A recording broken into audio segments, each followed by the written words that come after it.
Hello everybody, today I wanted to make a video about some tips and tricks that I've learned over the years of having colorful hair on how to deal with it and manage it and keep it looking its best, and also how to save your house from being covered in whatever hair color you have. First of all, from my experience, the salon colors that you get done professionally will bleed the most as they are the most pigmented, so keep that in mind if you go and actually get it done. Other than that, the second most bleeding hair color brand that I've used so far has been Spark Hair Dye. It's a relatively new one that I've only seen at Hot Topic in a couple of colors and spread in random stores. My first tip for living with colored hair is to replace all your sheets with either black sheets or the color that you think your hair is going to be for a long time. Since I change my hair all the time, I chose to go with black sheets. That way, no matter what color hair I have, my dye stains will blend in because black is black. Can't see anything when stuff is black. Just try to make sure whatever color you get, that it's darker than your hair. My next tip sort of falls under the same realm of damage to your house done by your hair. If you like to take baths, like I have recently gotten into, you'll probably notice after you dye your hair that you'll have a ring of whatever color your hair is in the tub, on the tub, splashes of it around. Even when you take a shower, it'll be on the walls. This trick works best if you can clean it immediately right after you take a shower, bath, or whatever, but I've left it go for up to a week and still been able to get it off, just not completely off. So if I notice a ring like this one, I will take scrubbing bubbles and then I will spray it on the tub and use a Mr. Clean Magic Eraser to clean off the scrubbing bubbles instead of just a washcloth or a towel or something. I don't know why, but the combination of chemicals I have noticed just does the best to clean it off. I've used just one or the other and it doesn't quite get it off as well as both of them do. Continuing with the theme of dyeing things that probably shouldn't be dyed. Now, the first type of stain is the ring that's left after you dye your hair right away. And it's usually like a hard line around your scalp as where you painted on the dye. That can usually be taken care of with, and I know I'm recommending this, but it's not my responsibility if you get hurt, because it's probably not the safest.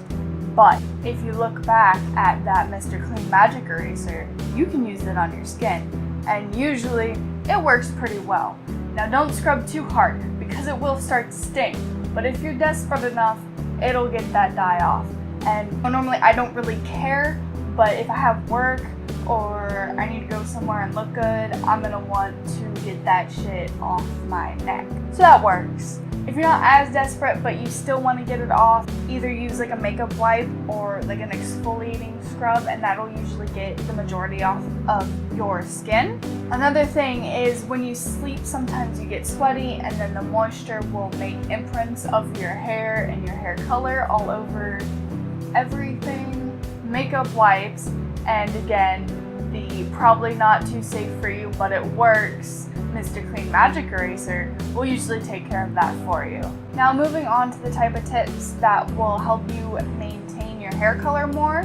Most people obviously know the washing your hair in cool water. That just keeps your hair follicles closed and all your cuticles closed so the dye can't leak out as well. I know cold water is very uncomfortable, but I've been able to keep the same sort of result of using cold water as using like lukewarm or room temperature water, which still isn't the best to take a shower in, but if you can just wash your hair in that and then turn up the heat when you're washing your body and putting in conditioner and stuff, that really tends to help. As for the shampoo, I like to use the TRESemmé Color Safe Color Protectant Shampoo.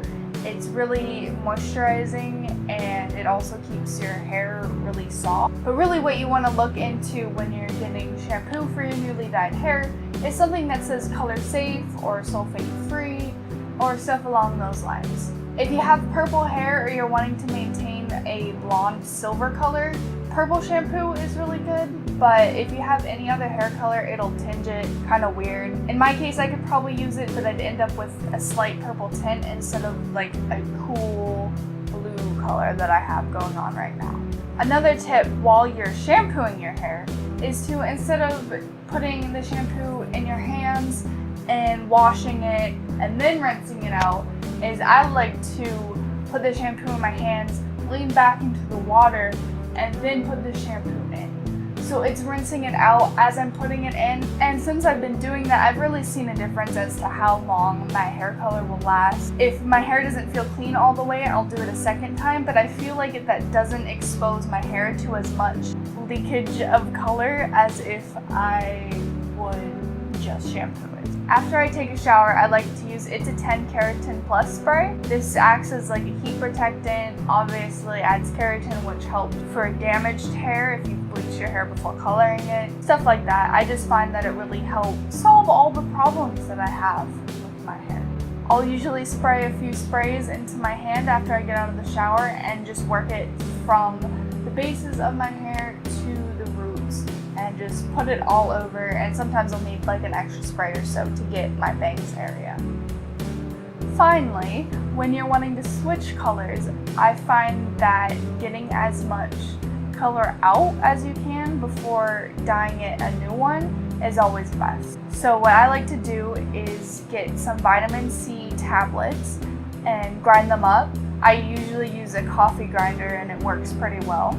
Otherwise, you can just crush tablets with a spoon. Now, I mix this crushed powder with some regular nasty dish soap, and I put it all in my hair and leave it there for half an hour or so, as long as I can really. And you'll see drips of water dripping down with hair dye, and it usually lightens up the hair a few shades before you can dye it. You can use the dish soap by itself too as a substitute for your shampoo in the shower if you know you're trying to lighten it. Also the hot water instead of cold water. And the last resort for getting the hair color out, if you're doing a dramatic change, say purple to green, you're gonna wanna do a bleach bath, which I made a video a while ago of how to do a bleach bath. It's basically bleach powder, developer, and shampoo all in one little pot, and you put it on your hair and it does a very gentle bleaching job. It's really good for getting leftover color out. Those are my tips and tricks, and if I think of any more, I'll make another video. This is just what I've learned for having my hair colored for like 6 years now. Damn. Good luck with your hair. Bye.